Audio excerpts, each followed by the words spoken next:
സ്വാഗതം. India versus ഇന്ത്യയിലേക്ക് ഒരിക്കൽ കൂടി. രാജ്യത്ത് പൊതു തെരഞ്ഞെടുപ്പ് അതിൻ്റെ അവസാന ഘട്ടങ്ങളിലേക്ക് കടക്കുകയാണ്. ഇനി 3 ഘട്ടങ്ങൾ മാത്രമാണ് ബാക്കിയുള്ളത്.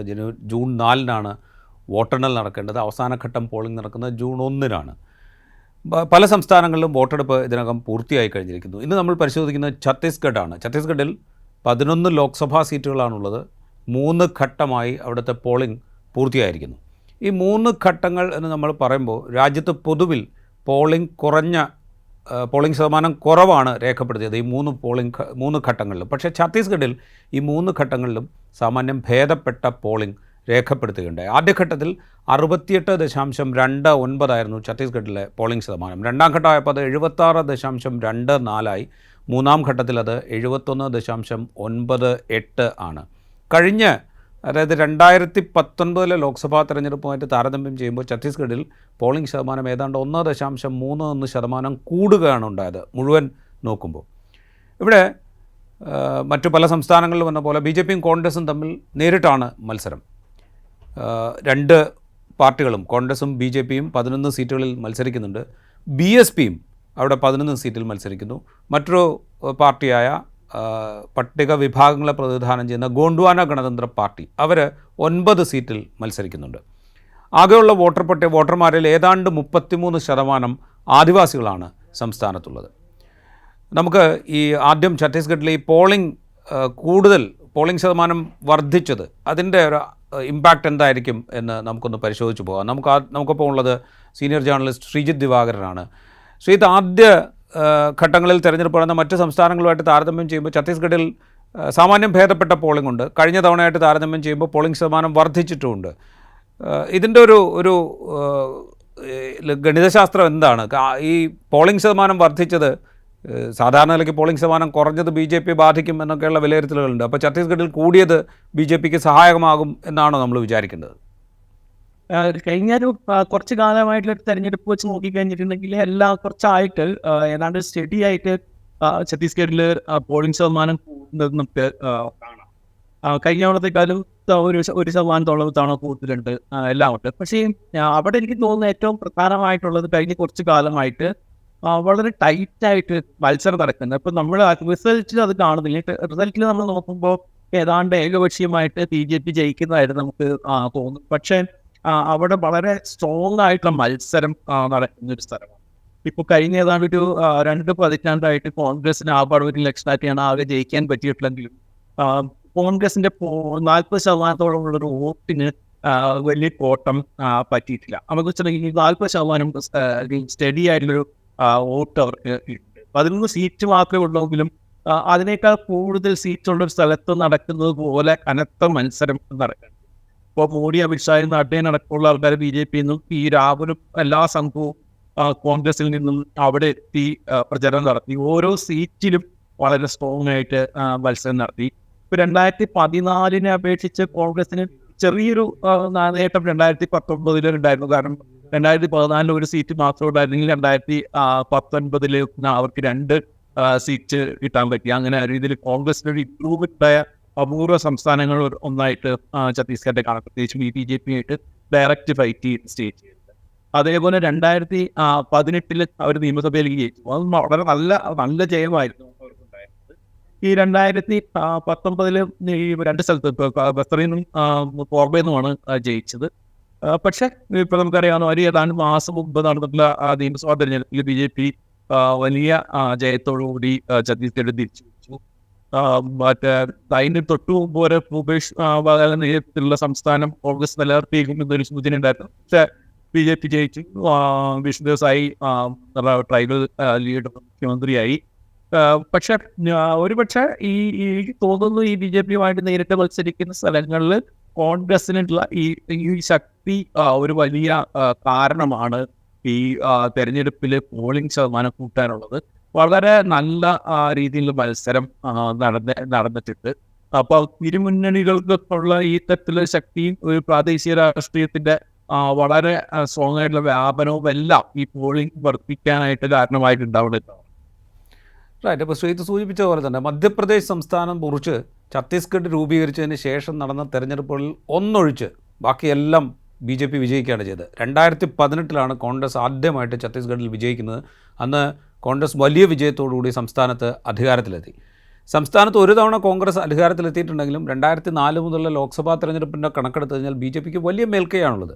2004, 2009, 2014 ഈ 3 തെരഞ്ഞെടുപ്പുകളിൽ 3 പൊതു തെരഞ്ഞെടുപ്പുകളിൽ ലോക്സഭാ സീറ്റുകൾ ആകെയുള്ള 11-ൽ 10 സീറ്റിലും ബി ജെ പിയാണ് ജയിച്ചത്. കോൺഗ്രസ്സിന് ലഭിച്ച 1 സീറ്റ് മാത്രം. 2019 കോൺഗ്രസ് അവരുടെ ടാലി ഒന്ന് വർദ്ധിപ്പിക്കുന്നത്. കോൺഗ്രസ് 2 സീറ്റ് നേടി, ബി ജെ പി 9ലേക്ക് താഴ്ന്നു. അപ്പോഴും 9 സീറ്റ് ബി ജെ പിക്ക് ഉണ്ട്.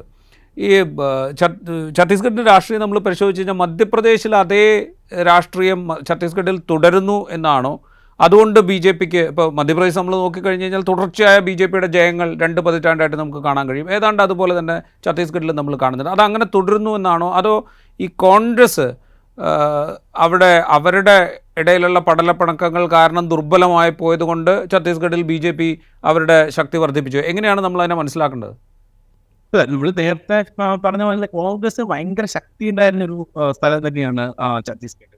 ഇപ്പോൾ മധ്യപ്രദേശും ഛത്തീസ്ഗഡും ഒരുമിച്ചിട്ടായിരുന്ന ഇപ്പോഴത്തെ മധ്യപ്രദേശിന്റെ കാലത്ത് തന്നെ വളരെ സ്ട്രോങ് ആയിട്ട് ഇപ്പോൾ നമുക്കറിയാം. ഈ മധ്യപ്രദേശ് എല്ലാ മുഖ്യമന്ത്രിമാരായിട്ടുണ്ടെങ്കിൽ ഈ വിദ്യാചരൺ, ശ്യാമചരൺ ശുക്ലമാരെല്ലാം അവിഭക്ത മധ്യപ്രദേശിനെ നിയന്ത്രിച്ചിരുന്നത് ശരിക്കും പറഞ്ഞാൽ ഛത്തീസ്ഗഡിൽ തന്നെ. ഛത്തീസ്ഗഡിലെ ആദിവാസികൾക്ക് ഇന്ദിരാഗാന്ധിയുടെ അല്ലാതെ വേറൊരു നേതാവുണ്ടായിരുന്നു. കോൺഗ്രസിന്റെ സാന്നിധ്യം അല്ലാതെ മറ്റൊരു പാർട്ടി പോലും ഉണ്ടായില്ല. ഇങ്ങനെ പതുക്കെ മറ്റു പല സ്ഥലത്തേക്ക് പോലെ കോൺഗ്രസ് അപ്രത്യക്ഷമാവുകയാണ് ചെയ്തത്. അറിയാലോ, ഇടയ്ക്ക് വെച്ചിട്ട് ഈ ഛത്തീസ്ഗഡിന്റെ ഈ വരുമ്പോൾ പഴയ IAS ഓഫീസറായിട്ടുള്ള അജിത് യോഗി കോൺഗ്രസിന്റെ വലിയ നേതാവായിട്ട് മാറുകയും അജിത് യോഗി മുഖ്യമന്ത്രി ആവുകയൊക്കെ ചെയ്യുന്നൊരു ഘട്ടമെത്തിയപ്പോഴാണ് ഈ അടിയന്തരാവസ്ഥ കാലത്ത് ഇന്ദിരാഗാന്ധിയുടെ വലന്തയൊക്കെ ആയിരുന്ന ഈ VC ചുക്ക എന്ന് പറയുന്ന അവിടുത്തെ വലിയ ബ്രാഹ്മണ നേതാവ് മറുകണ്ഠം ചാടിയിട്ട് BJP പോകും. ഛത്തീസ്ഗഡ് യോഗി മുഖ്യമന്ത്രിയായി. അതിനുശേഷം നടന്ന നിയമസഭാ തെരഞ്ഞെടുപ്പിൽ പക്ഷേ കോൺഗ്രസ് തോറ്റു. ലോക്സഭാ തെരഞ്ഞെടുപ്പിലും കോൺഗ്രസ് തോറ്റു. 2004 ലോക്സഭാ തെരഞ്ഞെടുപ്പിനിടയിൽ വെച്ചിട്ടാണ് ഈ അന്ന് മഹാസമുദ്രത്തിൽ മത്സരിക്കുന്ന അജിത് ജോഗിക്ക് മറ്റേ ആക്സിഡന്റ് പറ്റും. പിന്നീട് അജിത് ജോഗി ജീവിതകാലം മുഴുവൻ വീൽ ചെയറിലായിരുന്നു. ഇത് VC ശുക്ല BJP പോയിട്ട് VC ശുക്ല ആയിരുന്നു അജിത് ജോഗിയുടെ എതിർ സ്ഥാനാർത്ഥി. ആ ഇലക്ഷനിൽ അജിത് യോഗിയുടെ മാത്രം ഈ ആസ്പത്രിയിൽ കിടന്നിട്ട് ജയിച്ച അജിത് യോഗി ഒഴിച്ചാൽ ബാക്കി എല്ലാ സീറ്റിലും മറ്റേ BJP ആയിരുന്നു ജയിച്ചത്. നമുക്ക് നോക്കിയിട്ടുണ്ടെങ്കിൽ 2004 ഇലക്ഷനിൽ പൊതുവെ മറ്റേ BJP രാജ്യത്തുടനീളം നോക്കുകയും കോൺഗ്രസ് ഒന്നാം സർക്കാർ അധികാരത്തിൽ വരികയും ചെയ്ത ഇലക്ഷനാണ്. പക്ഷെ ആ ഇലക്ഷനിൽ പോലും കോൺഗ്രസ് വളരെ പരിതാപകരമായ സ്ഥിതിയിലായി അവിടെ ഉണ്ടായിരുന്നത്. 2018 ഇപ്പോൾ ഒരു വലിയ വിജയമൊക്കെ നേടിയിട്ടുണ്ടെങ്കിലും അവർ പിന്നെ ആ പ്രതാപത്തിലേക്ക് ഒരിക്കലും ഉയർന്നില്ല. VC ശുക്ല കോൺഗ്രസ് തിരിച്ചെത്തി, പക്ഷേ അദ്ദേഹം ഇതേപോലെ കൊല്ലപ്പെട്ടു. അജിത് ജോഗിയും അതിനുമാണ് ഈ പുതിയൊരു പാർട്ടി ഉണ്ടാക്കി അവിടേക്ക് പോയി. പക്ഷെ അതും വളരെ ചലനമൊന്നും ഉണ്ടാക്കാൻ പറ്റിയില്ല. എല്ലാ കാലത്തും കോൺഗ്രസിന്റെ ഒരു പാർട്ടി പോരുകൾ അവിടെ തലവേദന ഉണ്ടായിട്ടുണ്ട്. ഇപ്പോൾ ഭൂപേഷ് ബാഗൽ സർക്കാരിനെതിരെ അന്നത്തെ അവിടുത്തെ മുഖ്യമന്ത്രി അവസാന ഘട്ടത്തിലാണ് മുഖ്യമന്ത്രിയായത്.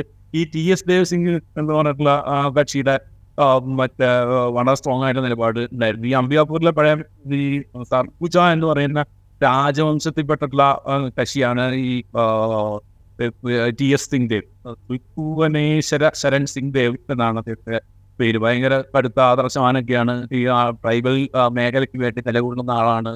ഈ വനംകൊള്ളക്കെതിരെയും കനലോബിക്കെതിരെയൊക്കെ മറ്റേ പോരാട്ടം നടത്തിയിട്ടുള്ള കക്ഷിയാണ്. പക്ഷെ അദ്ദേഹത്തിന്റെ സ്റ്റാൻഡുകൾ ഈ ഭൂപേഷ് സിംഗ് ബാദലിനൊക്കെ വളരെ ബുദ്ധിമുട്ടായിരുന്നു ഉണ്ടാക്കിക്കൊണ്ടിരുന്നത്. ഇലക്ഷൻ ആണെങ്കിൽ തന്നെ അംബികാപൂരിൽ ഈ TS സിംഗ് തോക്കുകയും ചെയ്യും. സംസ്ഥാനത്ത് ഉടനീളം കോൺഗ്രസ് തോറ്റു. എനിക്ക് തോന്നുന്നു മധ്യപ്രദേശിൽ നിന്ന് കുറച്ചുകൂടി വിഭിന്നമായിട്ടുള്ളൊരു സംഭവമാണ്. മധ്യപ്രദേശിൽ പല സമയത്തും കോൺഗ്രസ് പരിതാപകരമായ വിധം തോറ്റുപോയിട്ടുണ്ട്. അവരുടെ ഒരു പ്രസൻസ് പോലും പല സ്ഥലത്തും ഇല്ലാതായിരിക്കും. പക്ഷെ ഇവിടെ പലപ്പോഴും തോക്കുകയൊക്കെ ചെയ്യുമ്പോഴും ഒരു അടിസ്ഥാനപരമായിട്ടുള്ള ഒരു വോട്ടിംഗ് ശതമാനം ഇവർക്ക് നിലനിർത്താനായിട്ട് പറ്റിയിട്ടുണ്ട് എന്നുള്ളത് വളരെ ഇമ്പോർട്ടൻ്റ് ആണ്. റൈറ്റ്. ഇപ്പോൾ 2018 നിയമസഭാ തെരഞ്ഞെടുപ്പിലെ കോൺഗ്രസിൻ്റെ വിജയത്തെക്കുറിച്ച് ശ്രീത്ത് സൂചിപ്പിച്ചു. അന്ന് 68 സീറ്റിലാണ് കോൺഗ്രസ് ജയിച്ചത്. BJP അപ്പോൾ 15 സീറ്റിലേക്ക് താഴുകയും ചെയ്തു. ഒരുപക്ഷെ ഛത്തീസ്ഗഡിൻ്റെ ചരിത്രത്തിൽ ഛത്തീസ്ഗഡ് സംസ്ഥാനം രൂപീകരിച്ചതിന് ശേഷം നിയമസഭയിൽ ഇത്രയും വലിയ സീറ്റെണ്ണത്തോടുകൂടി അധികാരത്തിൽ വന്നത് കോൺഗ്രസ് മാത്രമാണ്. BJP ജയിക്കുമ്പോഴൊക്കെ ഏതാണ്ട് 50-ന് ചുറ്റുവട്ടത്ത് 50, 52 അങ്ങനെയൊക്കെ ആയിരുന്നു സീറ്റെണ്ണം. 68 സീറ്റിലാണ് 2018 ഭൂപേഷ് ബാഗലിൻ്റെ നേതൃത്വത്തിൽ കോൺഗ്രസ് അധികാരത്തിൽ വന്നത്. ആ സർക്കാരിൻ്റെ പ്രകടനം അത്ര മോശമായിരുന്നു എന്ന് പറയാൻ പറ്റില്ല. നേരത്തെ സൂചിപ്പിച്ച പോലെ തന്നെ 2023 നിയമസഭാ തെരഞ്ഞെടുപ്പ് നടക്കുമ്പോൾ ഭൂപേഷ് ബാഗലിൻ്റെ ഒരു പ്രതിച്ഛായയുടെ ബലത്തിൽ കോൺഗ്രസ് അധികാരം നിലനിർത്തും എന്ന് പ്രതീക്ഷിച്ചിരുന്നു. പക്ഷേ BJP 54 സീറ്റുമായിട്ട് അധികാരത്തിലെത്തി. അപ്പോഴും കോൺഗ്രസ് 33 സീറ്റിൽ ജയിച്ച് അവരുടെ ഒരു പ്രസൻസ് തെളിയിച്ചു. പക്ഷേ നിയമസഭാ തെരഞ്ഞെടുപ്പിൽ കോൺഗ്രസ് പരാജയപ്പെട്ടു എന്നുള്ളൊരു ഫാക്റ്റ് അവിടെ നിലനിൽക്കുന്നുണ്ട്. ആ പരാജയം കഴിഞ്ഞിട്ട് അധിക സമയമായിട്ടില്ല പൊതു തെരഞ്ഞെടുപ്പിലേക്ക് വരുമ്പോൾ. ഈ തെരഞ്ഞെടുപ്പിൽ നിന്നൊരു ഉണർവ് ഈ ലോക്സഭാ തെരഞ്ഞെടുപ്പ് ആയപ്പോഴത്തേക്കും കോൺഗ്രസ്സിന് ഉണ്ടായിരുന്നു. ആ ഊർജ്ജസ്വലത പ്രചാരണത്തിൽ കാണിക്കാൻ കോൺഗ്രസ്സിന് സാധിച്ചിരുന്നോ? അതുണ്ടെന്ന് തന്നെയാണ് എനിക്ക് തോന്നുന്നത്. നിയമസഭ തെരഞ്ഞെടുപ്പിൽ തോൽവി വലിയ തിരിച്ചടിയൊക്കെ തന്നെയായിരുന്നു. പക്ഷേ അതിൽ നിന്ന് അവർ മുന്നോട്ട് പോയിട്ടുണ്ട്. കാരണം വെച്ചാൽ ഈ ലോക്സഭാ തെരഞ്ഞെടുപ്പ് പ്രചരണം വളരെ ഊർജ്ജസ്വലമായിട്ടൊരു പ്രചരണമായിട്ടുണ്ടായിരുന്നു. പിന്നെ ഈ പഴയ മാതിരി ഈ സ്ഥാനാർത്ഥികളെ തീരുമാനിക്കുന്ന വലിയ കൺഫ്യൂഷൻസോ സംഭവങ്ങളൊന്നും ഇത്തവണ അവർക്ക് ഉണ്ടായിട്ടില്ല. കുറച്ചുകൂടി വളരെ ബുദ്ധിപരമായിട്ടുള്ള സ്ഥാനാർത്ഥികളെയാണ് പലരെയും തീരുമാനിച്ചത്. പിന്നെ അവരുടെ ഒരു പ്രചരണം ഈ കോൺഗ്രസിന്റെ ഒരു അജണ്ടയിൽ വീണ് പോയിട്ടില്ല. ഇപ്പൊ കഴിഞ്ഞ നിയമസഭാ ഇലക്ഷനിലൊക്കെ കുറച്ച് കോൺഗ്രസിലെ BJPയുടെ ഒരു തെരഞ്ഞെടുപ്പ് പ്രചരണത്തിന്റെ ഒരു അജണ്ടയിൽ വീണ് പോയ ഒരു പ്രശ്നം, ഇവരുടെ ഒരു ശക്തി കൂടുതലായിട്ട് ഇവരുടെ ഭരണ നേട്ടങ്ങൾ എടുത്തു പറയുന്നതിന് ഉപരിയായിട്ട് ഈ BJP അനുകരിക്കാനായിട്ട് ശ്രമിക്കുകയും ഇവർ ഭയങ്കര ഹിന്ദുത്വ കാർഡ് കളിക്കുകയും ശ്രമിക്കുകയും ഈ ജാതി സർവേ എന്നുള്ളത് ഈ ഭയങ്കരമായിട്ട് ഈ എല്ലാം ഛത്തീസ്ഗഡിലും ചെയ്തിട്ടുണ്ടായിരുന്നു, മധ്യപ്രദേശ് ചെയ്ത പോലെ തന്നെ. അതിന്റെ ഒരു തിരിച്ചടിയൊക്കെ ഒരു പാഠം പഠിച്ചിട്ടുള്ള മാതിരിയായിട്ടാണ് തോന്നുന്നത്. ഇത്തവണ മുഴുവൻ കോൺഗ്രസിന്റെ തെരഞ്ഞെടുപ്പ് ഈ പ്രകടന പ്രക്രിയയിൽ ഊന്നിയിട്ടായിരുന്നു അവരുടെ ഒരു പ്രചരണം കാര്യമായിട്ട് നടത്തുന്നത്. ഈ തൊഴിൽ വാഗ്ദാനം, ആദിവാസി മേഖലയിലെ സമാധാനം, വികസനം തുടങ്ങിയിട്ടുള്ളതൊക്കെയാണ് അവരുടെ ഒരു പ്രധാനപ്പെട്ട കാര്യം. ഇപ്പൊ ഈ സ്ഥാനാർത്ഥികളുടെ ഇതിലൊക്കെ വെച്ചിട്ടുണ്ടെങ്കിൽ ഇപ്പൊ വിഷ്ണുദേവ് സായി 4 തവണ ജയിച്ച ഒരു മണ്ഡലമാണ് റായ്ഗഡ് എന്ന് പറയുന്നത്. റായ്ഗഡ് ഈ സർഗുജ മേഖലയിൽപ്പെട്ട ഒരു സ്ഥലമാണ്. അവിടെ നിയമസഭാ തെരഞ്ഞെടുപ്പൊക്കെ BJP തൂത്തുവാരിയതാണ് ആ പ്രദേശം. ആ ട്രൈബൽ ബെറ്റിൽ 14 സീറ്റിലോ മറ്റോ ആണ് കഴിഞ്ഞാണ്. 18 സീറ്റിൽ 14 സീറ്റും BJP ജയിച്ച ഏരിയയാണ്. പക്ഷെ അവിടെ റായ്ഗഡിൽ അവർ കോൺഗ്രസ് സ്ഥാനാർത്ഥിയായിട്ട് എത്തിയിരിക്കുന്നത് ഈ ഡോക്ടർ മേനകാ ദേവി സിംഗ് എന്ന് പറയുന്ന ഒരു കക്ഷിയാണ്. ഒരു പ്രശസ്ത ഡോക്ടറാണ് എന്നുള്ളതല്ല പ്രധാനം. അവർ ഈ റായ്ഗഡിലെ ഈ സാരംഗിന്റെ മേഖലയിലെ പഴയ രാജകുടുംബത്തിൽ നിന്നുള്ള അംഗമാണ്. അവരുടെ അച്ഛൻ ഡോക്ടർ മേനകാ ദേവി സിംഗിന്റെ അച്ഛൻ ഈ രാജാ നരേഷ് ചന്ദ്ര സിംഗ് എന്ന് പറയുന്ന കക്ഷി മധ്യപ്രദേശിലെ മുഖ്യമന്ത്രിയായിരുന്നു. അതായത് അവിഭക്ത മധ്യപ്രദേശിലെ മുഖ്യമന്ത്രിയായിരുന്നു. അപ്പൊ ഈ ട്രൈബൽ മേഖലയിലെ ഒരു അഭിമാനമാണ് ഈ രാജാ നരേഷ് ചന്ദ്ര സിംഗ്. അദ്ദേഹത്തിന്റെ മകള് മത്സരിക്കുന്നതിന്റെ ഒരു ആനുകൂല്യം റായ്ഗഡിലും സർഗുജയിലും കോൺഗ്രസിന് ഉണ്ടാവും എന്നുള്ളതാണ് അവരുടെ ഒരു കണക്ക്. ഈ വർഷം ഈ വിഷ്ണുദേവ് സായിയുടെ ഒരു ഹോം ടർഫ് എന്ന് പറയുന്നത് BJP കിട്ടാവുന്ന ഒരു പ്ലസ് പോയിന്റിനെ മറികടക്കാനെങ്കിലും അത് സഹായിക്കും എന്ന് വിചാരിക്കുന്നുണ്ട്. അതേപോലെ ഈ ജാഞ്ച്ഗീർ ചാമ്പ എന്ന് പറയുന്ന വളരെ ഒരു പ്രധാനപ്പെട്ട ഒരു സീറ്റ് ഉണ്ട്. അവിടുത്തെ വെച്ചിട്ടുണ്ടെങ്കിൽ കഴിഞ്ഞ തവണ കോൺഗ്രസിന് ഏറ്റവും ഒരു കൂടുതൽ സീറ്റ് കിട്ടിയിട്ടുള്ളതാണ്. അവിടെയാണെങ്കിൽ ഒരു ദളിത് നേതാവിനെയാണ്, ശിവകുമാർ ആര്യ എന്ന് പറയുന്ന ഒരു ദളിത് നേതാവിനെയാണ് അവർ സ്ഥാനാർത്ഥിയാക്കി നിർത്തിയിട്ടുള്ളത്. അപ്പൊ അത് വളരെ ബുദ്ധിപൂർവമായിട്ടുള്ള ഒരു തീരുമാനമാണ്. ഈ ജാഞ്ച്ഗീർ ചാമ്പയായിട്ട് ചേർന്ന് കിടക്കുന്ന സീറ്റാണ് ഈ കോർബ സീറ്റ്. കോർബയിൽ കഴിഞ്ഞ തവണ കോൺഗ്രസ് ജയിച്ചതാണ്. അവിടെ സിറ്റിംഗ് MP ജോത്സാം അഹമ്മദിന് അത്യാവശ്യം ഒരു പ്രചാരമുണ്ട്. അവർ തന്നെ മത്സരിക്കുന്നു. അതേപോലെ മഹാസമുന്ദ് ഈ സാമ്രദ് സാഹു മത്സരിക്കുന്നുണ്ട്. ആഭ്യന്തരമന്ത്രിയും മുഖ്യമന്ത്രിയൊക്കെ ആയിരുന്നു ഭൂപേഷ് ബാഗൽ. പിന്നെ മാത്രമല്ല ഭയങ്കര പ്രധാനപ്പെട്ട ഒരു OBC ലീഡറാണ് അദ്ദേഹം. അപ്പൊ അങ്ങനെ ഒരു പലതരത്തിൽ ഇപ്പൊ കഴിഞ്ഞ തവണ ജയിച്ച മറ്റൊരു മണ്ഡലം ബസ്തറാണ്. ബസ്തർ ഇപ്പൊ ഇവിടെ നമുക്കറിയാം ഈ മാവോയിസ്റ്റ് ആക്രമണങ്ങളുടെ ഒരു പ്രസിദ്ധി അറിയിച്ച മേഖലയാണ്. അവിടുത്തെ ഇപ്പൊ ഈ കോണ്ടയിലെ MLA ആയിട്ടുള്ള അവിടുത്തെ ഏറ്റവും പോപ്പുലർ ആയിട്ടുള്ള ഒരു ദളിത് നേതാവുകളാണ് ഈ കവാസി ആത്മ എന്ന് പറയുന്ന കക്ഷി. അങ്ങനെ 5 തവണ അടുപ്പിച്ച് കോണ്ടയിലെ ജയിച്ചൊരു കക്ഷിയാണ്. അപ്പൊ അദ്ദേഹമാണ് അവിടെ ഇത്തവണ മത്സരിക്കുന്നത്. അപ്പൊ അങ്ങനെ പല സ്ഥലത്തും നല്ല സ്ഥാനാർത്ഥികളെ നിർത്താനും ഈ തെരഞ്ഞെടുപ്പിന് അവരുടെ പ്രകടന പത്രികയിൽ ഊന്നിക്കൊണ്ടുള്ള ഒരു പ്രചരണം നടത്താനും ഇത്തവണ കോൺഗ്രസ് പറ്റിയിട്ടുണ്ട്. അപ്പൊ അതെനിക്ക് തോന്നുന്നത് കാരണം ഈ നിയമസഭാ തെരഞ്ഞെടുപ്പിൽ തോൽവിയിൽ നിന്ന് അവരെ ഏതാണ്ട് മോചിക്കപ്പെട്ടിട്ടുണ്ടെന്ന് തോന്നുന്നു. റൈറ്റ്. അപ്പോൾ BJPയുടെ കാര്യം, BJP സംസ്ഥാനത്ത് അധികാരം തിരിച്ചു പിടിച്ചു. 2018 മുതൽ 2023 വരെ അധികാരത്തിൽ നിന്ന് പുറത്തിരുന്നതിന് ശേഷം ശക്തമായ മത്സരത്തിലൂടെ അവർ അധികാരം തിരിച്ചു പിടിച്ചു. അധികാരം തിരിച്ചു പിടിച്ചപ്പോൾ ബി ജെ പി ചെയ്തത് രമൺ സിംഗിനെ പോലെയുള്ള സീനിയർ ലീഡേഴ്സിനെ ഒഴിവാക്കുകയാണ് ചെയ്തത്. ട്രൈബൽ ലീഡറായ വിഷ്ണുദേവ് സായിയെയാണ് അവർ മുഖ്യമന്ത്രിയാക്കിയത്. ഈ മാറ്റം, ഈ നേതൃതലത്തിൽ വരുത്തിയ മാറ്റം പല സംസ്ഥാനങ്ങളിലും ബി ജെ പിക്ക് ചെറുതല്ലാത്ത ബുദ്ധിമുട്ടുകൾ ഉണ്ടാക്കിയിട്ടുണ്ട്. അത് ഛത്തീസ്ഗഡിലും അങ്ങനെ ഉണ്ടോ? അത് അങ്ങനെ ഉണ്ടെങ്കിൽ അത് ലോക്സഭാ തെരഞ്ഞെടുപ്പിൽ ബി ജെ പിയുടെ പ്രകടനത്തെ ഏതെങ്കിലും വിധത്തിൽ ബാധിക്കുമോ? അല്ല, അത് എനിക്ക് തോന്നുന്നില്ല. കാരണം വെച്ചിട്ടുണ്ടെങ്കിൽ നമുക്ക് മറ്റ് സംസ്ഥാനങ്ങൾ നമുക്കറിയാം. വിവിധ സംസ്ഥാനങ്ങളിൽ ശക്തരായ നേതാക്കന്മാർ ഉയർന്നു വരുന്നത് തടയാനായിട്ട് നരേന്ദ്രമോദി എടുക്കുന്ന നിലപാടിന്റെ തുടർച്ചയാണ് ശരിക്കും പറഞ്ഞെങ്കിൽ ഈ ഛത്തീസ്ഗഡിൽ രമൺ സിംഗിനെ മാറ്റിയത്. ഈ മധ്യപ്രദേശിലെ ശിവരാജ് സിംഗ് ചൗഹാനെ മാറ്റി മോഹൻ യാദവിനെ കൊണ്ടുവന്നു. രാജസ്ഥാനിൽ വസന്തരാജ് സിദ്ധി ഒഴിവാക്കി. ഹരിയാനയിൽ മനോഹർ ലാൽ ഖട്ടർ ഒഴിവാക്കുന്നു. ഈ ഉത്തർപ്രദേശിൽ യോഗി ആദിത്യനാഥിന് വരെ ഭീഷണിയുള്ളതായിട്ടും ഒരു ശ്രുതിയുണ്ട്. അപ്പൊ അതിന്റെ ഭാഗമായിട്ട് ആണ് ഇവിടെയും മാറ്റം നടത്തിയത്. പക്ഷേ ഈ മധ്യപ്രദേശിൽ ഉജ്ജയിൻ എന്നുള്ള ഒരു പ്രസക്തനായിട്ടുള്ള മോഹൻ യാദവിനെ കൊണ്ടുവന്നത് പോലെയല്ല ഈ വിഷ്ണുദേവ് സായി പറയുന്നത്. ഇങ്ങനത്തെ 60 വയസ്സേ ഉള്ളൂങ്കിലും ഛത്തീസ്ഗഡിലെ രാഷ്ട്രീയത്തിൽ ഇങ്ങനെ പയറ്റി തെളിഞ്ഞൊരു കക്ഷിയാണ് വിഷ്ണു. ഇപ്പൊ അജിത് യോഗിക്ക് ശേഷം അവിടെ മുഖ്യമന്ത്രിയാകുന്ന ആദ്യത്തെ ആളാണ്. ആദ്യത്തെ ട്രൈബൽ മേഖലയിൽ നിന്നുള്ള ആളാണ്. അതായത് അജിത് യോഗിക്ക് ശേഷമുള്ള ആദ്യത്തെ ട്രൈബൽ മുഖ്യമന്ത്രി, ബി ജെ പിയുടെ ആദ്യത്തെ ട്രൈബൽ മുഖ്യമന്ത്രി. ഈ നോർത്ത് ഇന്ത്യൻ ഛത്തീസ്ഗഡിലാണ് വരുന്നത്. നോർത്ത് ഇന്ത്യൻ ഛത്തീസ്ഗഡ് പൊതുവെ സംസ്ഥാനത്ത് വലിയ നേതാക്കന്മാർ ഉണ്ടാവില്ല. ഇപ്പൊ ഈ തെലങ്കാന, മഹാരാഷ്ട്ര അതിർത്തി പ്രദേശം, ഈ മറ്റേ ബിലാസ്പൂർ, റായ്പൂർ പ്രദേശം, ഇവിടെയാണ് കാര്യമായിട്ട് രാഷ്ട്രീയ കോലാഹലങ്ങൾ നടക്കുക. അവിടെ നിന്നാണ് ഈ വലിയ നേതാക്കൾ ഉണ്ടാകുന്നത്. പക്ഷെ ഇത് ഈ റായ്ഗഡ് സർഗുജ പ്രദേശത്ത്, ഈ ഒഡീഷയോട് ചേർന്ന് കിടക്കുന്ന ആ പ്രദേശത്ത് നിന്നാണ് ഇദ്ദേഹം വരുന്നത്.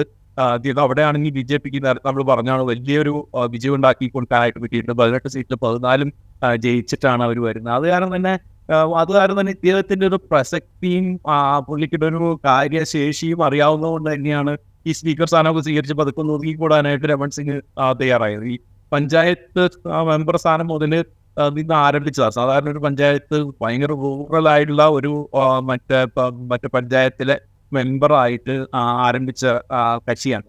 പിന്നെ വെച്ചിട്ടുണ്ടെങ്കിൽ തുടർച്ചയായിട്ട് നിയമസഭയിലേക്കും ലോക്സഭയിലേക്കും പലവട്ടം ജയിച്ചിട്ടുണ്ട്. ഇതൊക്കെ ആയിരിക്കുന്ന സമയത്തും ഈ മാധ്യമസഭയിൽ നിന്നോ അല്ലെങ്കിൽ വിവാദങ്ങളിൽ നിന്നൊക്കെ ഒഴിവായിട്ട് അദ്ദേഹം നിൽക്കിയില്ല. അത് കാരണം ഈ മുഖ്യമന്ത്രി ആയതിനു ശേഷം പാർട്ടിയെ ചൊൽപ്പടിയിലേക്ക് കൊണ്ടുവരാനായിട്ട് വിഷ്ണു സായിക്ക് വലിയ ബുദ്ധിമുട്ടുണ്ടായിരുന്നു. പിന്നെ പുള്ളി നേരത്തെ ബി ജെ പിയുടെ സംസ്ഥാന അധ്യക്ഷനായിരുന്നതിൻ്റെ ഒരു അനുഭവത്തിൻ്റെ ഒരു ബലവും. അപ്പൊ ഈ നേതൃമാറ്റത്തിലുള്ളൊരു പ്രശ്നം മറ്റ് സ്ഥലങ്ങളെ അപേക്ഷിച്ച് ബി ജെ പിക്ക് ഛത്തീസ്ഗഡിൽ ഇല്ലാന്ന് കാണാം. അതാണ് നമുക്ക് ആലോചിച്ച ഈ കഴിഞ്ഞ ഏതാണ്ടൊരു ഈ അവിടുത്തെ നിയമസഭാ തെരഞ്ഞെടുപ്പിന് മുന്നായിട്ട് ഈ സെപ്റ്റംബറിലും ഒക്കെ നടത്തിയിട്ടുള്ള പല സർവേകളുണ്ട്.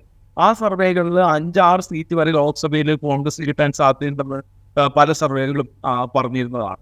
പക്ഷെ ഇപ്പൊ ഏതാണ്ട് 11 സീറ്റ് ബി ജെ പിക്ക് കിട്ടുമെന്ന് ഈ കാര്യം മാറ്റിയതിനൊരു കാര്യം തന്നെ ഈ വിഷ്ണു സഹായി വന്നതിന് ശേഷം അവിടെ ബി ജെ പിക്ക് ഒരു സ്ട്രെങ്ത്തും കൂടി വളരെ ഇമ്പോർട്ടൻ്റ് ആണ്. അത് കാരണം മറ്റ് സ്ഥലങ്ങളെ അപേക്ഷിച്ച് ബി ജെ പിക്ക് ആ പ്രശ്നമില്ല എന്നുള്ളത് തന്നെയാണ് എനിക്ക് തോന്നുന്നത്. റൈറ്റ്. നമ്മൾ കോൺഗ്രസിലേക്ക് തിരിച്ചു വന്നു കഴിഞ്ഞാൽ മുൻ മുഖ്യമന്ത്രി ഭൂപേഷ് ബാഗൽ അദ്ദേഹം ലോക്സഭയിലേക്ക് മത്സരിക്കുകയാണ്. അദ്ദേഹം സിറ്റിംഗ് MLA ആണ്. സിറ്റിംഗ് MLA ആയിരിക്കും. മത്സരിക്കുന്നതിന് അദ്ദേഹത്തിന് ചെറിയ വിമുഖത ഉണ്ടായിരുന്നു എന്നൊക്കെ റിപ്പോർട്ടുകളുണ്ടായിരുന്നു. പക്ഷേ അദ്ദേഹം രാജ്നാന്ദ്ഗാവിൽ നിന്ന് ലോക്സഭയിലേക്ക് മത്സരിച്ചു. അതുപോലെ തന്നെയാണ് മുൻ ഉപമുഖ്യമന്ത്രി താമ്രധ്വജ് സാഹു, അദ്ദേഹം മഹാസമുന്ദിലും മത്സരിച്ചു. ഇങ്ങനെ മുതിർന്ന നേതാക്കൾ, സീനിയർ ലീഡേഴ്സ് മത്സരരംഗത്തുള്ളത് കോൺഗ്രസ്സിന് അതൊരു ഊർജ്ജം നൽകുന്നുണ്ടോ കോൺഗ്രസ്സിന്? തീർച്ചയായിട്ടും ഉണ്ട്. പ്രത്യേകിച്ച് രാജ്നാന്ദ്ഗാവിലെ മുൻ മുഖ്യമന്ത്രി ഭൂപേഷ് ബാഗൽ നേരിട്ട് മത്സരിച്ചത് ഒരു വലിയ ഒരു സ്ഥലത്ത് തന്നെയാണ്. അതേപോലെ തന്നെ അതിന് തൊട്ട് അടുത്ത തന്നെയാണ് ഈ ദുർഗ് മണ്ഡലം. അതും പുള്ളിക്ക് ഭൂപേഷ് ബാഗലിന്റെ സ്വന്തം മണ്ഡലം പോലെ തന്നെയാണ്. ദുർഗിൽ ബി ജെ പിയുടെ സിറ്റിംഗ് MP തന്നെയാണ് മത്സരിക്കുന്നത്. പുള്ളി ഭൂപേഷ് ബാഗലിന്റെ ബന്ധു കൂടിയാണ് ഈ വിജയ് ബാഗലായിരുന്നു കഴിഞ്ഞ നിയമസഭാ തെരഞ്ഞെടുപ്പിൽ പാട്ടാൻ എന്ന് പറഞ്ഞിട്ടുള്ള ആ പരിസരത്ത് തന്നെയുള്ള നിയമസഭാ അസംബ്ലി മണ്ഡലത്തിൽ ഭൂപേഷ് ബാഗലിനെതിരെ മത്സരിച്ച് തോക്കുകയായിരുന്നു. അപ്പം ദുർഗില് ഇദ്ദേഹം മത്സരിക്കുമ്പോൾ തൊട്ടടുത്ത് രാജ്നാന്ദ്ഗാവില് ഭൂപേഷ് ബാഗൽ മത്സരിക്കുന്നത് വലിയ തോതിൽ വലിയ ചലനം അവിടെ ഉണ്ടാക്കിയിട്ടുണ്ട്. ദുർഗിലെ സ്ഥാനാർത്ഥി രാജേന്ദ്ര സാഹു എന്ന് പറയുന്ന ഒരു OBC ആണെങ്കിലും അവിടെ ഈ ഭൂപേഷ് ബാഗൽ നേരിട്ട് മത്സരിക്കുന്നത് പോലെ തന്നെയാണ് അവിടുത്തെ ഒരു പ്രചരണം. അതേപോലെ തന്നെ ഈ താമ്രധ്വജ് സാഹു മത്സരിക്കുന്നതും കോൺഗ്രസിനെ വലിയ ഇതാണ്. ആക്ച്വലി കോൺഗ്രസിന് ഒരു കുറേ കാലമായിട്ട് ഈ രണ്ട് മണ്ഡലവും കോൺഗ്രസിനെ സംബന്ധിച്ചിടത്തോളം ഒരു പിത്താഗനിയാണ്. എന്ന് വെച്ചിട്ടുണ്ടെങ്കിൽ രാജനാവ് ആയിക്കോട്ടെ, മഹാസമുദ്രം ആയിക്കോട്ടെ. മഹാസമുദ്രത്തിൽ ഈ 2004 മറ്റേ ജയിച്ചതിന് ശേഷം അജോഗി VCP മറ്റേ തോൽപ്പിച്ചതിന് ശേഷം ഒരു കോൺഗ്രസ് നേതാവും മഹാസമുദ്രത്തിൽ ജയിച്ചിട്ടില്ല. അതേപോലെ 98 മോത്തിലാൽ വോറയാണ് അവസാനം ഈ രാജനന്ദഗാവില് ജനറൽ ഇലക്ഷനിൽ ജയിച്ചത്. അതിനിടയ്ക്ക് ആകെ 2007 ഉപതെരഞ്ഞെടുപ്പ് വന്നപ്പോൾ മാത്രമാണ് കോൺഗ്രസ് അല്ലാതെ അവിടെ ജയിച്ചത്. അപ്പൊ അഥവാ ഈ BJPയുടെ ശക്തി കേന്ദ്രങ്ങളിൽ രണ്ട് വലിയ നേതാക്കൾ, രണ്ട് മുതിർന്ന നേതാക്കൾ നിന്ന് മത്സരിക്കുന്നു. അത് വളരെയധികം കോൺഗ്രസിന് ഒരു ഊർജം അവിടെ നൽകിയിട്ടുണ്ട് എന്നുള്ളത് സംശയം. നമ്മൾ ഛത്തീസ്ഗഡിൻ്റെ ജനസംഖ്യ എടുത്തു കഴിഞ്ഞാൽ 70%, അതായത് ജനസംഖ്യയിൽ 33% ആദിവാസി വിഭാഗക്കാരാണ്. ബാക്കി വരുന്ന ജനവിഭാഗങ്ങൾ, എല്ലാ ജനവിഭാഗങ്ങളും കൂടെ പരിഗണിച്ച് കഴിഞ്ഞാൽ 70% ആളുകളുടെയും ഒരു ഉപജീവന മാർഗം എന്ന് പറയുന്നത് കൃഷിയോ അല്ലെങ്കിൽ കൃഷി അനുബന്ധ ജോലികളോ ആണ്.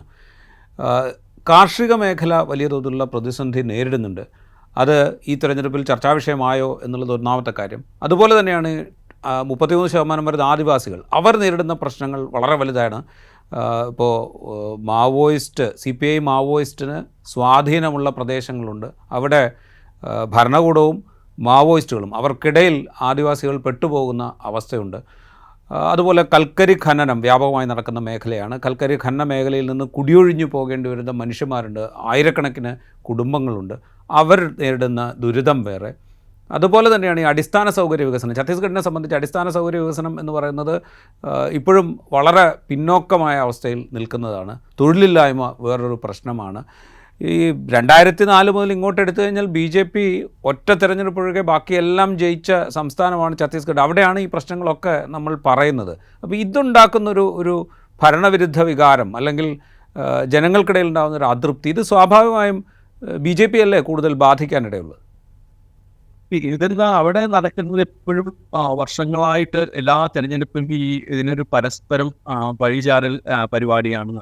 പ്രാദേശിക വിഷയങ്ങൾ വലിയ കാര്യമായിട്ടുള്ള തെരഞ്ഞെടുപ്പ് പ്രചരണത്തിന് വരും. ഈ കൽക്കരി ഖനന മേഖലയ്ക്ക് വേണ്ടിയിട്ടുള്ള ഭൂമിയേറ്റെടുക്കൽ, മൾട്ടിനാഷണൽ കമ്പനികളുമായിട്ടുള്ള ഈ കരാറുകളുടെ ഭാഗം, ഇതെല്ലാം പ്രശ്നമാണ്. പക്ഷെ ഇതിലെന്താ വെച്ചിട്ടുണ്ടെങ്കിൽ BJPയും കോൺഗ്രസും ഒരേപോലെ കുറ്റവാളികളായിട്ടുള്ള കാര്യമാണ്. ഇപ്പോൾ നമുക്കറിയാവുന്ന ഈ സൽവാദിനും ഉണ്ടാക്കി കൊണ്ടുവന്ന് അവിടുത്തെ പ്രാദേശികമായിട്ടുള്ള മേഖലയിലെ അസ്ഥിരത പ്രശ്നം ഉണ്ടാക്കുന്നത് കോൺഗ്രസ് ആണ്. പക്ഷെ അതിന് മുതലെടുത്തത് BJP ആണ്. ഈ ദന്തേവാഡ വെസ്റ്റർ മേഖലയിലെ ഈ കുടിയിരിപ്പിക്കൽ എത്ര കാലമായിട്ട് അവിടെ നിലനിൽക്കുന്ന പ്രശ്നമാണ്. ഇപ്പൊ അജിത് ജോഗി മുഖ്യമന്ത്രിയായിട്ട് ആദ്യം വരുന്ന സമയത്ത് റായ്പൂർ മേഖല വികസിപ്പിക്കാനായിട്ടുള്ള ഒരു 100,000 പദ്ധതികൾ കൊണ്ടുവന്നു. ഭയങ്കര മൾട്ടിനാഷണൽ കമ്പനികൾ വേറെ കൊണ്ടുവന്നിട്ട് അവിടെ വലിയെന്ന് വെച്ചിട്ടുണ്ടെങ്കിൽ അങ്ങനെ തൊട്ടു ഈ ഹൈദരാബാദൊക്കെ ആയിരുന്നു വലിയ മാതൃക. IT ഇതായിട്ട് കൊണ്ടുവന്ന ചന്ദ്രബാബു നായിഡു കൊണ്ടുവന്ന രീതിയിലേക്ക് മറ്റേതിനെ മാറ്റും എന്നൊക്കെ പറഞ്ഞപ്പോൾ വലിയ തോതിലുള്ളൊരു ചർച്ച ആണ്. 2 പതിറ്റാണ്ട് കഴിഞ്ഞിട്ടും ഈ പദ്ധതികൾ പലതും നടപ്പായില്ല. അതേപോലെ ഈ വെസ്റ്റർ മേഖല പണ്ട് ഒറ്റ ജില്ലയായിരുന്നു. കേരളത്തിനേക്കാളും വലിപ്പോൾ ഒരൊറ്റ ജില്ല. ആ ജില്ലയിൽ ഇപ്പൊ വെസ്റ്റർ, ഇപ്പൊ നാരായണപൂർ, ദന്തേവാഡ, ബീജാപ്പൂർ, സുഗ്മ എന്ന് പറയുന്ന 5 ജില്ലയായിട്ട് ഈ പ്രദേശം മാറിയിട്ടുണ്ടെങ്കിലും അവിടെ ഇപ്പോഴും അടിസ്ഥാന സൗകര്യത്തിലെ പലതരത്തിലുള്ള വികസനം ഉണ്ടായില്ല. ട്രാൻസ്പോർട്ടേഷൻ ഇല്ല. ഈ മറ്റേ പ്രാഥമിക ആരോഗ്യ വിദ്യാഭ്യാസ പരിപാടികൾ ഇപ്പോഴില്ല. ഛത്തീസ്ഗഡ് ഇപ്പോൾ മറ്റ് സ്ഥലങ്ങളിൽ നിന്ന് വ്യത്യസ്തമായിട്ട് ഛത്തീസ്ഗഡിന്റെ കാര്യത്തിൽ ഛത്തീസ്ഗഡിൽ ദാരിദ്ര്യം വലിയ പ്രശ്നമല്ല. അവിടെ ഗവേണൻസിന്റെ അഭാവമാണ് ഏറ്റവും വലിയൊരു പ്രശ്നം. അതായത് ദാരിദ്ര്യം ഇല്ലാത്തതിന്റെ കാര്യം വെച്ചിട്ടുണ്ടെങ്കിൽ ഭയങ്കരമായിട്ട് കൃഷി കിട്ടുന്ന ഒരു ഭയങ്കര മണ്ണാണ് അവിടെ ഉള്ളത്. അത് കാരണം തന്നെ കൃഷിയുടെ ഭക്ഷണമുണ്ട്, പക്ഷെ വിളകൾക്ക് പൈസ കിട്ടില്ല. ഇത് ഇടനിലക്കാരും ഈ സർക്കാരിന്റെ പ്രതിനിധികളുടെ മട്ടിൽ പ്രവർത്തിക്കുന്ന ആൾക്കാരൊക്കെ ഇതിങ്ങനെ തട്ടിയെടുക്കും. ഈ സമ്പന്നമായിട്ടുള്ള ഭൂമികൾ പലതും പക്ഷെ ഈ മൾട്ടിനാഷണൽ കമ്പനികളുടെ നിയന്ത്രണത്തിലാണ്. ഇപ്പൊ ഈ അതുകൊണ്ടാണ് ഈ കഥകളിലൊക്കെ ഉള്ള ഈ ദണ്ഡകാരന്റെ വനം മുഴുവൻ ഈ മാവോവാദത്തിന്റെ പ്രവർത്തന കേന്ദ്രമായിട്ട് മാറിയത്. അതിന്റെ ഒരു ഇതിനെ BJPക്കും കോൺഗ്രസിനും പ്രധാനപ്പെട്ട പങ്കിട്ട്. മാത്രമല്ല ഇതിനൊരു മാവോയിസ്റ്റ് കേന്ദ്രമായിട്ട് നിലനിർത്തേണ്ടതും ഈ 2 ഭരണകൂടങ്ങളുടെ ആവശ്യമാണ്. കാരണം എന്താ വെച്ചിട്ടുണ്ടെങ്കിൽ ഇത് മാവോയിസ്റ്റ് സ്ഥലമായിട്ട് നിലനിർത്തുമ്പോൾ അതിന്റെ മേലിൽ പല നിയന്ത്രണങ്ങളും കൊണ്ടുവരാനായിട്ട് പറ്റും. അവിടെ പോലീസിനെ ഇടയ്ക്ക് പലതും കൈകാര്യം ചെയ്യാനായിട്ട് പറ്റും. അത് പല കരാറുകൾക്കും എല്ലാം എടുത്തുമാണ്. ഇതൊരു തെരഞ്ഞെടുപ്പ് പരസ്പരം പഴിചാരൽ മാത്രമാണ് നടക്കുന്നത്. ഇപ്പോഴും ഇപ്പൊ കോൺഗ്രസിന് സാധാരണഗതിയിൽ അവിടെ പ്രയോജനം കിട്ടുന്നതാണ്. പക്ഷെ പല കാര്യങ്ങളും ആരംഭിച്ച ആളുകൾ പല പദ്ധതികളും അവിടെ എടുക്കുന്നത്, ചില പുതിയ ഏറ്റെടുക്കൽ പ്രവർത്തനം, ഇതെല്ലാം UPA-യുടെ കാലത്ത് ആരംഭിച്ചിട്ടുള്ള കാര്യങ്ങളാണ്. അതിൻ്റെ ഒരു പഴിചാരൽ ഇപ്പോഴും കോൺഗ്രസിന് നേരിടേണ്ടി വരും. അതേപോലെ തന്നെ ഈ തൊട്ട് മുമ്പ് ഒരു 6 മാസം മുമ്പ് ഒരു 5 വർഷം മറ്റേ കോൺഗ്രസ് ഗവൺമെന്റ് അവിടെ ഉണ്ടായിരുന്നു എന്നുള്ളത് കൊണ്ട് തന്നെ ഇമ്മീഡിയറ്റ് ആയിട്ടുള്ള പല ഇതിൽ നിന്നും കോൺഗ്രസിന് ഒഴിഞ്ഞു നിൽക്കാനായിട്ട് പറ്റില്ല. പക്ഷെ ഇതേപോലെ തന്നെ കോൺഗ്രസ് ഇതിന് കാരണം ഇത് BJP പറയുന്നു, BJP ഇതിന് കാരണം ഈ കോൺഗ്രസ് ഭരണകാലമായിരുന്നു എന്ന് പറയുന്നു. അത് അവസാനിക്കാത്തൊരു കാര്യം. ഇപ്പൊ 2004 ഞാൻ ആദ്യമായിട്ട് മറ്റേ ഛത്തീസ്ഗഡിൽ പോകുന്ന തെരഞ്ഞെടുപ്പ് പ്രചരണത്തിന് പോകുന്ന കാലത്ത് കേൾക്കുന്ന ഏതാണ്ട് അതേ കാര്യങ്ങൾ 20 വർഷത്തിന് ശേഷം നമുക്ക് ഇപ്പോഴും അവിടുത്തെ ഒരു പ്രാദേശിക പ്രശ്നങ്ങളായിട്ട് കേൾക്കാൻ പറ്റും. അതൊരു ഭയങ്കര സങ്കടകരമായ കാര്യമാണ്. പക്ഷെ ഒരു കാലത്തും അതിന് പരിഹാരം ഉണ്ടായിട്ടില്ല. ഈ രണ്ടു കൂട്ടരും അതിന് കാരണക്കാരും. റൈറ്റ്. സംസ്ഥാനത്ത് ഈ പോളിംഗ് പെർസെൻറ്റേജ് കൂടിയതിന് കാരണമായിട്ട് ഈ താരപ്രചാരകരുടെ ഒരു സാന്നിധ്യം ശ്രീത്ത് ചൂണ്ടിക്കാണിച്ചിരുന്നു. അതിൽ ഏറ്റവും പ്രധാനമന്ത്രി നരേന്ദ്രമോദി തന്നെയായിരുന്നു. അദ്ദേഹം വലിയ തോതിൽ ഛത്തീസ്ഗഡിൽ പ്രചരണത്തിനെത്തിയിരുന്നു, പലതവണ റാലികളിൽ പങ്കെടുത്തിരുന്നു. അദ്ദേഹത്തിൻ്റെ പ്രചരണങ്ങൾ മുഴുവൻ ഊന്നിയത് മുഖ്യമായും തീവ്രമായ വർഗീയ അജണ്ടയിലായിരുന്നു. ഈ ദളിത് പിന്നാക്ക വിഭാഗങ്ങളുടെ സംവരണം മുസ്ലിങ്ങൾക്ക് കൈമാറാനാണ് കോൺഗ്രസ് ശ്രമം എന്ന ആരോപണം അദ്ദേഹം ഛത്തീസ്ഗഡിൽ പല റാലികളിലും ആവർത്തിക്കുന്നുണ്ടായിരുന്നു. അതുപോലെ ഈ രാമക്ഷേത്രത്തിൻ്റെ പ്രതിഷ്ഠാ ചടങ്ങിൽ കോൺഗ്രസ് പങ്കെടുത്തില്ല എന്നുള്ളത് വലിയ ആരോപണമായിട്ട് മോദി ഉന്നയിക്കുന്നത് കണ്ടു. ഈ വർഗീയ അജണ്ട, ഈ നരേന്ദ്രമോദിയുടെ നേതൃത്വത്തിൽ BJP പുറത്തെടുത്ത ഈ വർഗീയ അജണ്ട ഇത്തവണയും ഈ ഛത്തീസ്ഗഡിൽ BJP സഹായിക്കും എന്ന് അവർ വിചാരിക്കുന്നുണ്ടോ? എനിക്ക് തോന്നി അത് അവരൊരു ദേശീയ തലത്തിലുള്ളൊരു അജണ്ടയുടെ ഭാഗമായിട്ടാണ് അത് ചെയ്തത്. കാരണം കഴിഞ്ഞ തവണ മറ്റേ ഒരു ഹൈപ്പർ നാഷണലിസം ആയിരുന്നല്ലോ BJP-യുടെ ഒരു വലിയ ഊന്നല് ഉണ്ടായിരുന്നു. ആ ഊന്നല് അവർക്ക് വലിയ ഗുണമുണ്ടായി. അവർക്ക് ഇത്തവണ അത്തരം ഒരു ഹൈപ്പർ നാഷണലിസം അവർക്ക് പുറത്തെടുക്കാനായിട്ട് ഇല്ല. യഥാർത്ഥത്തിൽ ദേശീയ തലത്തിൽ ഇനി മോദി എന്ന് പറയുന്ന ഒറ്റയാളുടെ ഇമേജ് വെച്ചിട്ട് വിജയിച്ച് നിൽക്കാനെല്ലാം പ്രയാസമാണ്.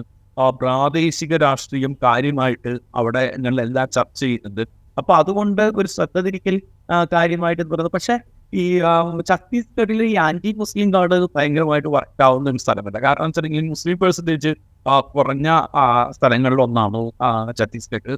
അതുകൊണ്ട് തന്നെ അവിടെ വലിയൊരു ആന്റി മുസ്ലിം ഒരു റെട്ടോറിക് ഓടാനായിട്ട് സാധ്യതയില്ല. പക്ഷെ നമുക്ക് അറിയാവുന്ന പോലെ തന്നെ ഈ ട്രൈബൽ മേഖല ഇന്ത്യയിൽ വളരെയധികം BJP-ക്ക് വേരുകളുള്ള സ്ഥലമാണ്. അവിടെ ഈ മുഖ്യധാര മറ്റേ ഹിന്ദു ദൈവങ്ങളും വിശ്വാസങ്ങളും ഇപ്പോൾ വളരെ പ്രധാനപ്പെട്ട കാര്യമാണ്. അത് രാമക്ഷേത്രം വലിയ വികാരമൊക്കെ തന്നെയാണ് അവിടെ. പക്ഷെ ഈ റിട്ടോറിക്കുകൾ കോൺഗ്രസ് അതിൽ പങ്കെടുത്തില്ല തുടങ്ങിയിട്ടുള്ള കാര്യങ്ങൾ, ഇത് പല കാലങ്ങളിൽ ഇവർ പറഞ്ഞുകൊണ്ടിരിക്കുന്ന കാര്യങ്ങൾ അത്രമാത്രം തെരഞ്ഞെടുപ്പ് ഒരു ഇഷ്യൂ ആയിട്ട് ഇത്തവണ മാറാനായിട്ട് സാധ്യത കുറവാണ്. പക്ഷെ അവർക്ക് ദേശീയ തലത്തിൽ പറയാനായിട്ട് മറ്റു കാര്യങ്ങളൊന്നും ഇത്തവണ BJP-ക്ക് ഇല്ലാത്തതുകൊണ്ട് അതിൻ്റെ ഒരു ആശയദാരിദ്ര്യത്തിന്റെ ഭാഗമായിട്ടാണ് അവർ പ്രത്യേകിച്ചും ഈ രണ്ടാം ഘട്ടത്തിന് ശേഷം ഇവർ ഭയങ്കര ആവർത്തിച്ച് ഈ വർഗീയതയും പ്രചരണങ്ങളും മാത്രം പറയുക, ഈ മനുഷ്യർക്കിടയിൽ വിഭജനം ഉണ്ടാക്കാനായിട്ടുള്ള ശ്രമം വളരെ കാര്യമായിട്ട് നടത്തുക, ഇതെല്ലാം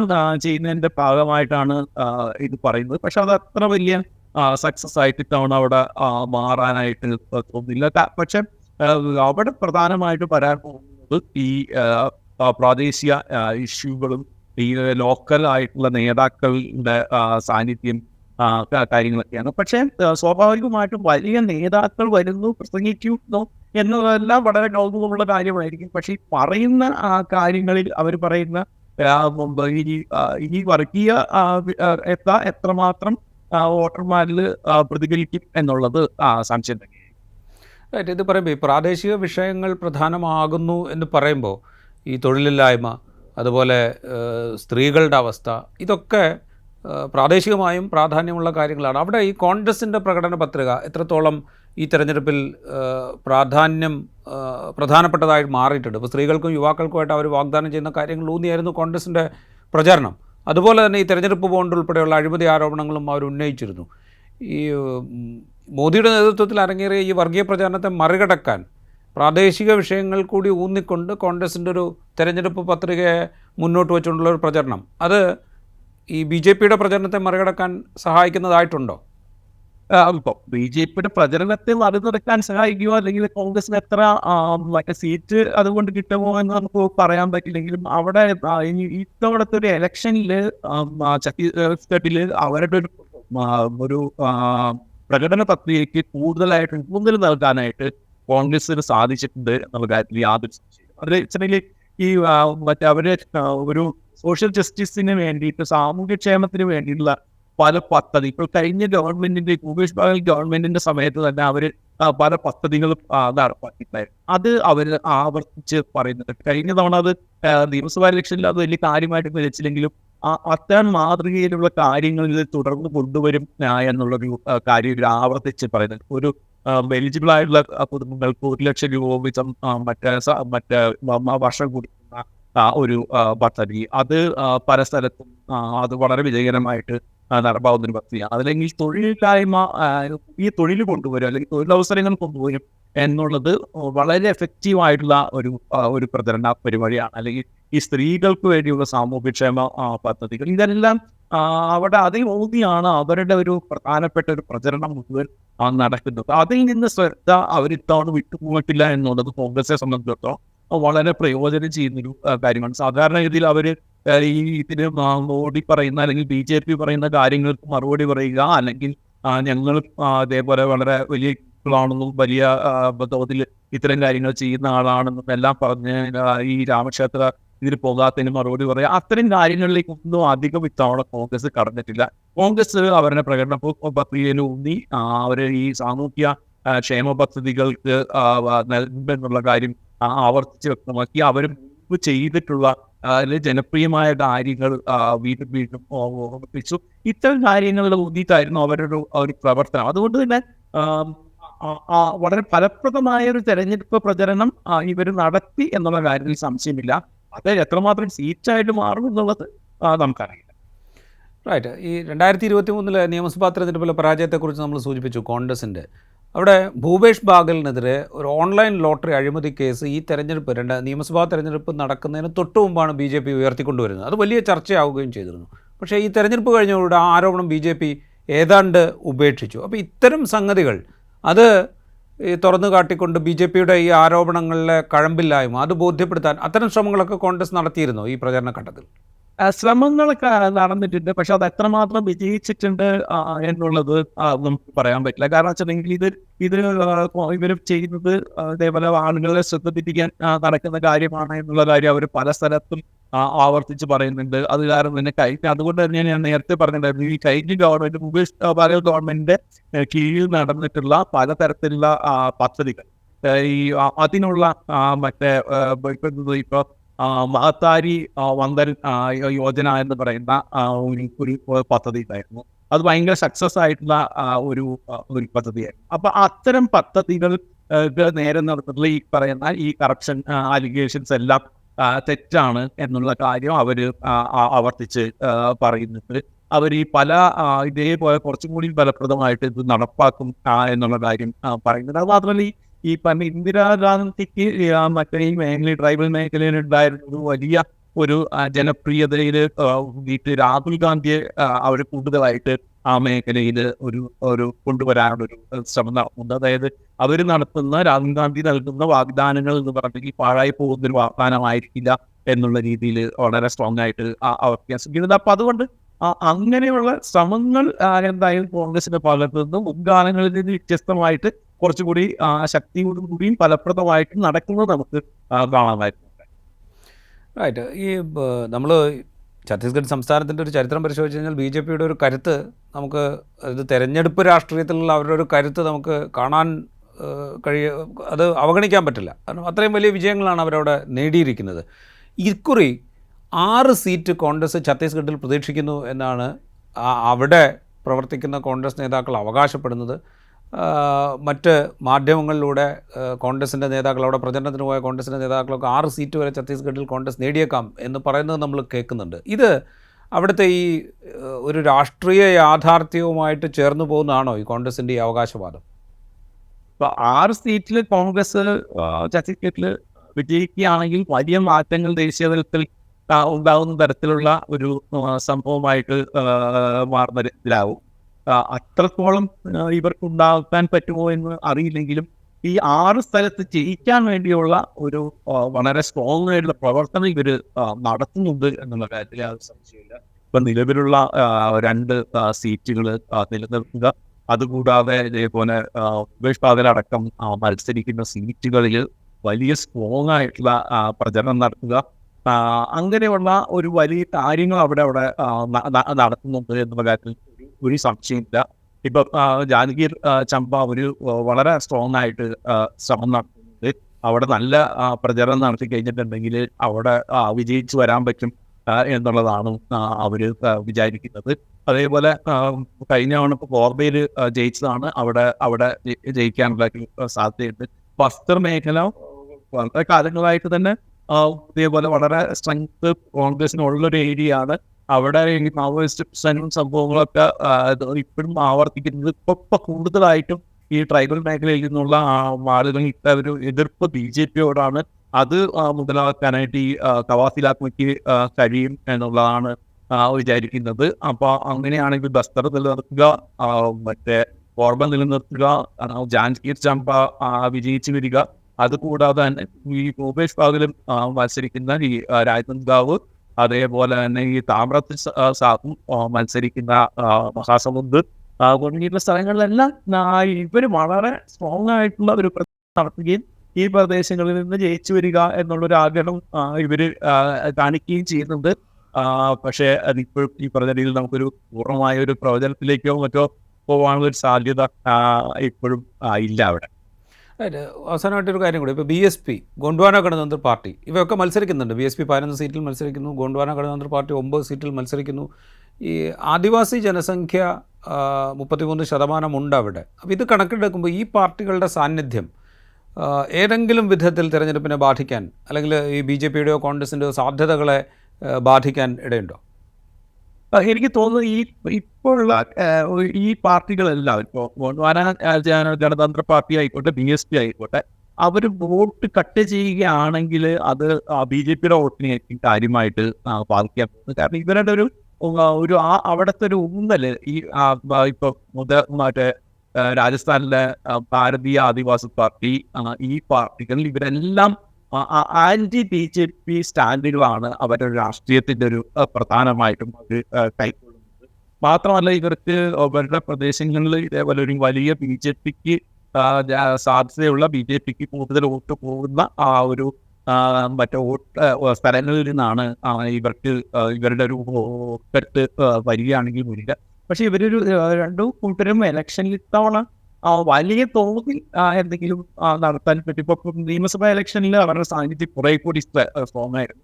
അവർക്ക് നിയമസഭാ ഇലക്ഷനിൽ ചെയ്യുന്നത് പോലെ എന്തെങ്കിലും കാര്യമായിട്ടുള്ള ഒരു മാറ്റം വരുത്താനായിട്ട് ലോക്സഭാ തെരഞ്ഞെടുപ്പിൽ പറ്റുമെന്ന് ആരും തരുന്നില്ല. കാരണം 1-2 ചില അസംബ്ലി പോക്കറ്റുകളിലാണ് ഇവരുടെ ശക്തി കൂടുതലായിട്ടുള്ളത്. അത് കാരണം തന്നെ വലിയ ചേഞ്ച് ഒന്നും വരുത്താനായിട്ട് പറ്റില്ല. പക്ഷേ ചെറിയ തോതിലാണെങ്കിലും അതുകൊണ്ടുണ്ടാകുന്ന ക്ഷീണം ഉണ്ടാകുന്നത് BJP തന്നെയായിരിക്കും എന്നുള്ളതാണ് അവിടെ നിന്നുള്ള വാർത്തകൾ മനസ്സിലാവുന്നത്. അതുപോലെ തന്നെ CPI മാവോയിസ്റ്റിന് രാജ്യത്തെ ഏറ്റവും അധികം സ്വാധീനമുള്ള പ്രദേശങ്ങൾ ഉൾപ്പെടുന്നത് ഛത്തീസ്ഗഡിലാണ്. മാവോയിസ്റ്റുകളെ കൈകാര്യം ചെയ്യുന്നതിൽ കോൺഗ്രസ് പരാജയപ്പെട്ടു എന്ന ആരോപണമാണ് നരേന്ദ്രമോദി തന്നെ നേരിട്ട് ഉന്നയിക്കുന്നത്. മറ്റ് BJP നേതാക്കളും ഇത് ഉന്നയിക്കുന്നുണ്ട്. തിരിച്ച് കോൺഗ്രസിൻ്റെ ഭാഗത്തു നിന്നും ഇതേ ആരോപണമുണ്ട്. ഇത് ഈ CPI മാവോയിസ്റ്റിനെതിരായിട്ടുള്ള ഈ വിമർശനങ്ങൾ, അല്ലെങ്കിൽ അവരെ നിയന്ത്രിക്കുന്നതിൽ 2 കൂട്ടരും പരാജയപ്പെട്ടു എന്നുള്ള പരസ്പര ഇതൊക്കെ ഈ തെരഞ്ഞെടുപ്പിൽ ഏതെങ്കിലും വിധത്തിലൊരു വിഷയമായി നിൽക്കുന്നുണ്ടോ ഛത്തീസ്ഗഡിൽ? ഇത്തവണ അവിടെ വലിയ പ്രശ്നം തന്നെയാണ് ഇത്. കാരണം എന്ന് വെച്ചിട്ടുണ്ടെങ്കിൽ ഇപ്പൊ ഇലക്ഷൻ സമയത്ത് തന്നെ 12 മാവോയിസ്റ്റുകൾ അവിടെ കൊല്ലപ്പെട്ടു എന്ന് പറയുന്നുണ്ട്. പക്ഷെ അവരെ കൊല്ലപ്പെട്ട ആളുകൾ മാവോയിസ്റ്റുകളല്ല, നാട്ടുകാരായിരുന്നു എന്ന് ഇപ്പോ വാർത്തകൾ വരുന്നുണ്ട്. അങ്ങനെ നോക്കിക്കഴിഞ്ഞിട്ടുണ്ടെങ്കിൽ അവിടെ ഭയങ്കര സ്ട്രോങ് ആയിട്ട് BJP-ക്ക് എതിരായിട്ടുള്ള പ്രചരണം നടക്കുന്നുണ്ട് മറ്റേ ഈ മാവോയിസ്റ്റുകളുടെ ഭാഗത്തു നിന്ന്. അപ്പൊ അത് കാരണം തന്നെ ആ മേഖലയിൽ CPI മാവോയിസ്റ്റുമായിട്ട് ബന്ധപ്പെട്ട ഇഷ്യൂസ് അവിടെ അവസാനിച്ചിട്ടില്ല. അത് തീർപ്പങ്ങളായിട്ടുള്ള തെരഞ്ഞെടുപ്പ് പ്രശ്നമാണ് പ്രചരണത്തിൽ കാര്യമായിട്ട് വരുന്നുണ്ട്. ട്രൈബൽ മേഖലയിലും വളരെ ഇപ്പൊ ഈ ഗത്തേവാഡ മുതൽ മറ്റേ ബീജാപൂർ, സുക്കുമ, നാരായൺപൂർ, ഈ പ്രദേശങ്ങളിലെല്ലാം ഇതൊരു വലിയ ചർച്ചയായിട്ട് നിലനിൽക്കുന്നുണ്ട്. അത് കാരണം തന്നെ ഇലക്ഷനിൽ ഇപ്പോഴും അവരുടെ സ്ട്രെങ്ത് വളരെ പ്രധാനമാണ്. നമ്മൾ നേരത്തെ പറയുന്നതായിരുന്നു. ഇപ്പോൾ ഇത് മാവോയിസ്റ്റ് ഇഷ്യൂ മൂലമുണ്ടാകുന്ന മറ്റ് അഡീഷണൽ സംഭവങ്ങളുണ്ട്. അതായത് ഈ മറ്റേ ഇവരുടെ അർദ്ധസൈനിക വിഭാഗത്തിന്റെ മറ്റേ സാന്നിധ്യം, അതേപോലെ തന്നെ ഈ മൾട്ടിനാഷണൽ കമ്പനികൾക്ക് വേണ്ടിയിട്ട് മറ്റേ കൊണ്ടുപോകും സ്ഥലപ്പെടുത്താനായിട്ടുള്ള മറ്റേ അവർക്ക് എളുപ്പത്തിൽ സാധിക്കുന്ന തരത്തിലേക്കുള്ള ഡിജിറ്റലൈസ്ഡ് ആയിട്ടുള്ള ഒരു സംഭവം അവിടെ ഉണ്ടായിരിക്കുക തുടങ്ങിയിട്ടുള്ള പലതരത്തിൽ അവരുടെ ഒരു ട്രൈബൽ മേഖലയിലെ മനുഷ്യരുടെ ജീവിതം സ്ഥിരപ്പെടുത്തുന്ന ഇഷ്ടംപോലെ കാരണങ്ങൾ ഇതിൻ്റെ ഒരു തുടർച്ചയായിട്ടുണ്ട്. അപ്പോൾ അത് കാരണം തന്നെ ആ ഇഷ്യൂ ഇപ്പോഴും ഈ തെരഞ്ഞെടുപ്പുകളിൽ നിലനിൽക്കുന്നുണ്ട്. പ്രത്യേകിച്ചും ബസ്തർ റീജിയനിൽ വളരെ സ്ട്രോങ് ആയിട്ട് നിലയിൽ. റൈറ്റ്, അതാണ് ഛത്തീസ്ഗഡിൽ പോളിംഗ് പൂർത്തിയായതിനു ശേഷം നമ്മൾ അനലൈസ് ചെയ്യുമ്പോൾ ഉള്ള രാഷ്ട്രീയ സാഹചര്യം. മത്സരം വളരെ ശക്തമായിരുന്നു. BJPക്ക് കണക്കുകളിൽ വലിയ ശക്തിയുണ്ട് എന്നുള്ളത് തർക്കമറ്റ സംഗതിയാണ്. 2004 മുതൽ ഇങ്ങോട്ട് എടുത്തു കഴിഞ്ഞാൽ ഒറ്റ തെരഞ്ഞെടുപ്പ് ഒഴികെ ബാക്കി എല്ലാത്തിലും BJPയുടെ ജയം, വലിയ വിജയം നമ്മൾ കണ്ടതാണ്. പക്ഷേ ഈ പരാജയങ്ങൾ, തുടർ പരാജയങ്ങൾക്കിടയിലും കോൺഗ്രസ്സിന് അവരുടെ വോട്ട് ബാങ്ക് നിലനിർത്താൻ സാധിച്ചിട്ടുണ്ട് എന്നാണ് പോളിംഗ് ശതമാനം, കോൺഗ്രസ്സിന് ലഭിച്ച പോളിംഗ് ശതമാനം വെച്ച് നോക്കുമ്പോൾ മനസ്സിലാക്കാൻ സാധിക്കുന്നത്. അതുകൊണ്ട് തന്നെ ശക്തമായ മത്സരം ഇക്കുറി ഛത്തീസ്ഗഡിൽ ഉണ്ടായിട്ടുണ്ട്. ആ മത്സരത്തിൻ്റെ ഫലം എന്ത് എന്നുള്ളത് കാത്തിരുന്ന് കാണണം. 2019 അപേക്ഷിച്ച് ചില അത്ഭുതങ്ങൾ ഒരുപക്ഷെ കോൺഗ്രസ് ഛത്തീസ്ഗഡിൽ ഉണ്ടാക്കിയാൽ അത്ഭുതപ്പെടാനില്ല.